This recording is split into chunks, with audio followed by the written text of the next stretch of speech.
आप विधानसभा में न्यायालय का फैसला नहीं लिख सकते। उसी भावना में कोर्ट कैन नॉट लेजिस्लेट। अब आज के हालात क्या हैं?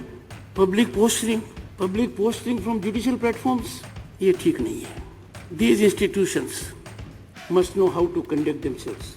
There can be interaction, there can be deliberation, but using these platforms for public consumption, मुझे बड़ा आश्चर्य हुआ जब श्रेष्ठ न्यायालय के न्यायाधिपति गण ने अटॉर्नी जनरल को कहा कि हाई कॉन्स्टिट्यूशनल अथॉरिटी को मैसेज दो।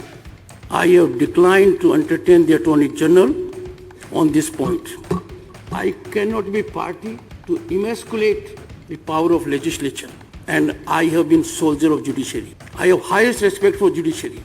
1973 में केशवानंद भारती के केस में सुप्रीम कोर्ट ने बेसिक स्ट्रक्चर का आइडिया किया कि पार्लियामेंट कॉन्स्टिट्यूशन अमेंड कर सकती है पर बेसिक स्ट्रक्चर को नहीं। With due respect to the judiciary, I cannot subscribe to this. नमस्ते, मैं हूं संजय दीक्षित और आप देख रहे हैं दी जयपुर डायलॉग। अभी 2 दिन पहले आपने देखा कि किस प्रकार से एक पुराने जज साहब के, सुप्रीम कोर्ट के जज साहब के सुपुत्र यानी कि एक वंशवादी जज यानी कि जस्टिस के.एम. जोसेफ ने किस प्रकार से अपना एजेंडा लादने का प्रयास किया एक स्वतंत्र मीडिया के ऊपर। यानी मैं बात कर रहा हूं सुदर्शन टीवी की। लेकिन इसके मूल में जो सारी समस्या है वो यही वंशवाद, क्लब कल्चर, आपस में एक दूसरे की पीठ सहलाना और जो कॉलेजियम सिस्टम है, सारी समस्या उसी में निहित है। क्योंकि जो भी इस वंशवादी परंपरा से, इस क्लब कल्चर से जो लोग बनते हैं, उनका प्रथम प्रयास यह होता है कि किसी भी प्रकार अपना वर्चस्व उनको बचाकर रखना है। और वह वर्चस्व चाहे वो उनके समाज का हो, जैसे कि जस्टिस के.एम. जोसेफ की बात हो रही है, उनके जो पिताजी थे, पिताश्री जस्टिस के मैथ्यू, उन्होंने ही वह प्रसिद्ध एक सिद्धांत प्रतिपादित किया था जिसका कलुष आज तक हम भोग रहे हैं। और वह सिद्धांत ये था कि ऊंची जातियां निचली जातियों का दमन करती हैं, जबकि पूरे भारतीय शास्त्र में, पूरी भारतीय परंपरा में ऐसा कहीं कोई भी प्रमाण नहीं है। ये अंग्रेजों ने आके बनाया और उसके बाद फिर एक क्रिश्चियन जज आता है और वो क्रिश्चियन जज उस सिद्धांत के ऊपर सुप्रीम कोर्ट की मोहर लगा देता है। फिर उसी सिद्धांत को आगे चलकर दूसरे जो जजेस हैं, जो तथाकथित प्रगतिशील जजेस हैं, फिर वो उसका सहारा लेते हुए उसको आगे बढ़ाते हैं और फिर इंदिरा साहनी वाले निर्णय में उसके ऊपर एक ऐसी पक्की मोहर लग जाती है 9 जजेस के बेंच की कि अब वो एक प्रकार से आप ये कह सकते हैं कि एक, जिसको अंग्रेजी में कहते हैं गॉस्पेल ट्रूथ, क्योंकि हमारी परंपरा में तो गॉस्पेल कुछ होता नहीं है, ब्लाइंड बिलीफ होती नहीं है, तो वो गॉस्पेल ट्रूथ हो गया। तो इसके विरुद्ध जो इस समय सारा का सारा एक प्रकार से मैं कहूँगा कि एक आंदोलन चल रहा है, और वह आंदोलन एक चल रहा है हमारी अभिव्यक्ति की स्वतंत्रता का, जिसके चलते सुदर्शन न्यूज़ के ऊपर और सुदर्शन न्यूज़ के टीवी एंकर जो है वो मुख्य जो उनके सुरेश चौहान के जी हैं, उनके ऊपर टिप्पणियां की गई, ज़बरदस्ती की जा रही है पुलिस के साथ में आप ये देखें कि इसके व्यतिक्रम में जो हो रहा है, यानी कि जो भी एक बार पुनः कॉलेजियम सिस्टम के विरोध में सरकार एक प्रकार से ताल ठोक कर खड़ी हो गई है, वो भी मुझे लगता है कि एक बहुत ही एक क्रांतिकारी कदम हो रहा है, यदि उस पर टिकी रहेगी सरकार तो। क्योंकि आज फिर एक समाचार आया। पहली बात तो मैं आपको याद दिला दूं कि धनखड़ साहब ने क्या किया। धनखड़ साहब ने तो जो केशवानंद भारती वाला जजमेंट है, 13 जजेस की बेंच, आज तक के सुप्रीम कोर्ट के इतिहास में सबसे बड़ी बेंच जो 13 जज की बनी थी, वो केशवानंद भारती के केस में बनी थी। और 7-6 से, यानी वेफर थिन मेजॉरिटी, उस 7-6 से यह निर्णय किया गया था कि बेसिक स्ट्रक्चर है कॉन्स्टिट्यूशन का, उस बेसिक स्ट्रक्चर के बारे में सातों ने अलग अलग मत दिए थे और फिर भी ये कहा था कि लेकिन बेसिक स्ट्रक्चर जो है वो बदला नहीं जा सकता, अमेंड नहीं किया जा सकता।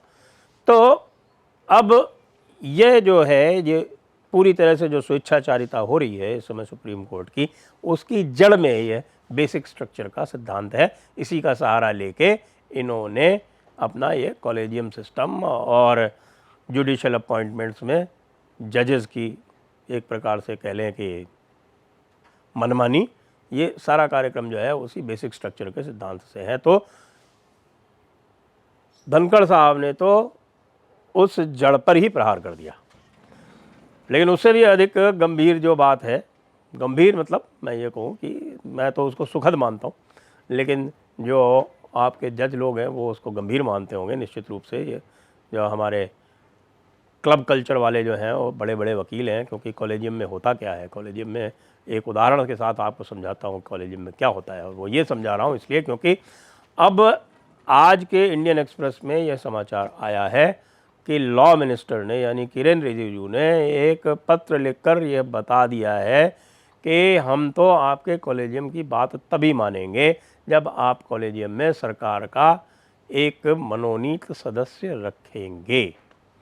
यानी कि आप ये देखिए कि पहले इन्होंने जस्टिस भगवती ने जब कंसल्टेशन की बात आई, कंसल्टेशन पूरी तरह से मैं आपको पहले भी बता चुका हूँ कि वो पूरी तरह से परिभाषित है कॉन्स्टिट्यूएंट असेंबली में। जब ये कहा गया था कि कंसल्टेशन का मतलब कंसेंट और कंकरेंस होना चाहिए, तो डॉक्टर अंबेडकर ने स्वयं खड़े होकर और उसको इनकार कर दिया था। और ये हुआ था कि कंसल्टेशन का मतलब होता है कंसल्टेशन, यानी कि सिर्फ उनसे कंसल्ट करना है, उनकी जो मत है या उनका अभिमत है या जो उनकी ओपिनियन है वह किसी भी प्रकार से बाध्यकारी नहीं होगी। ये बिल्कुल स्पष्ट है। कॉन्स्टिट्यूएंट असेंबली डिबेट्स में मैं आपको इसके बारे में एक एपिसोड कर चुका हूँ। बाद में एसपी गुप्ता वाले जजमेंट में ये कहा गया कि कंसल्टेशन का मतलब होगा कंकरेंस, यानी इफेक्टिव कंसल्टेशन का मतलब होगा कंकरेंस। और बाद में फिर उसको पहले उस समय भी ये था कि जो लिस्ट इत्यादि बनेगी और जो नाम चलाए जाएंगे वो सारे के सारे सरकार चलाएगी। 1993 में वो उल्टा कर दिया कि नहीं ये तो कॉलेजियम ही चलाएगा, यानी खुद सब कुछ करेंगे। अब ये किस प्रकार से लागू होता है, मैंने आपको जस्टिस के.एम. जोसेफ, उनके पिताजी जस्टिस के मैथ्यू, वो वाला किस्सा सुना दिया। किस तरह से के.एम. जोसेफ साहब जो थे उनको सरकार के पूरे इनकार के उपरांत भी, पूरे प्रतिरोध के बाद भी इस कॉलेजियम सिस्टम के माध्यम से सुप्रीम कोर्ट में लाया गया। वो एक अपने में एक अलग ही किस्सा है।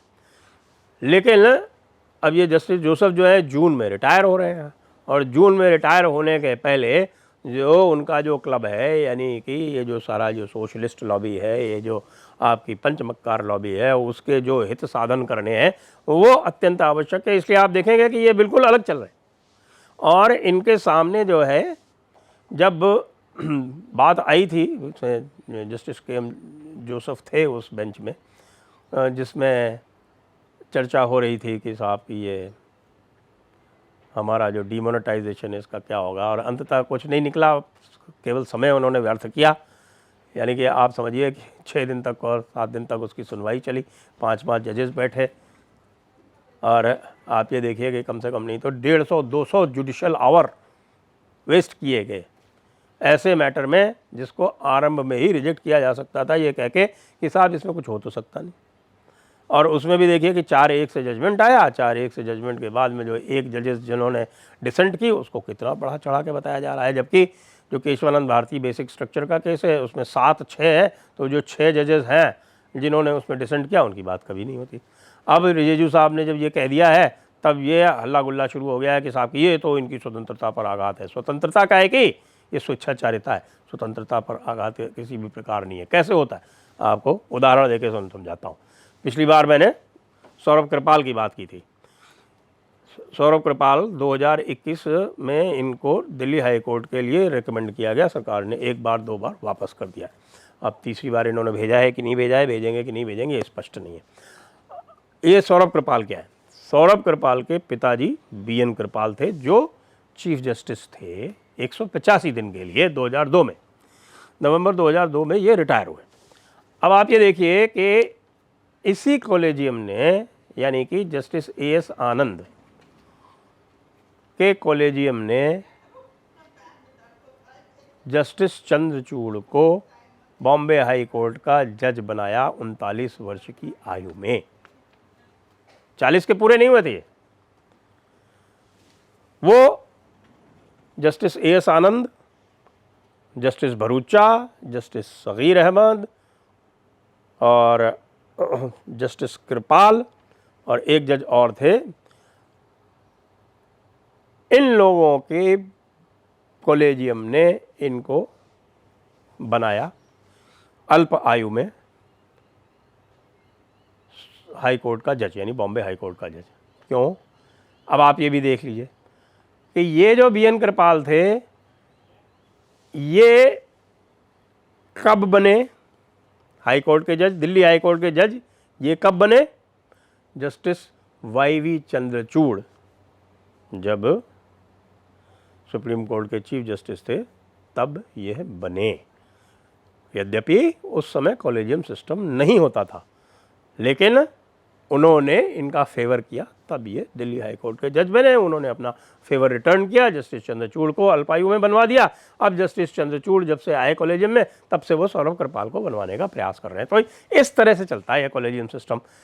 यानी न केवल ये अपने भाई भतीजों को बनवाते हैं, जैसे मैंने आपको जस्टिस के मैथ्यू और जस्टिस KM जोसेफ वाली बात बता दी, और उसके बाद मैंने आपको ये भी बता दिया कि न केवल अपने भाई भतीजे बेटे, अपने जूनियर, उसकी पूरी मैं लिस्ट आपको एक बार दे चुका हूँ, वो बनाए जाते हैं, लेकिन साथ में जो बड़े वकील होते हैं जिन्होंने इनको हेल्प किया होता है, या जैसे मैंने आपको दिखाया कि क्विड प्रो को, कि भाई तू मेरी पीठ खुजला, मैं तेरी पीठ खुजलाऊँ, इस तरह से ये सारे कार्यक्रम होते हैं। और अब सरकार ने, ऐसा लग रहा है कि कमर कस ली है कि भैया यह जो अत्याचार हो रहा है डेमोक्रेसी पर, यह जो डेमोक्रेसी के साथ में खेल हो रहा है, ये अब नहीं होने दिया जाएगा।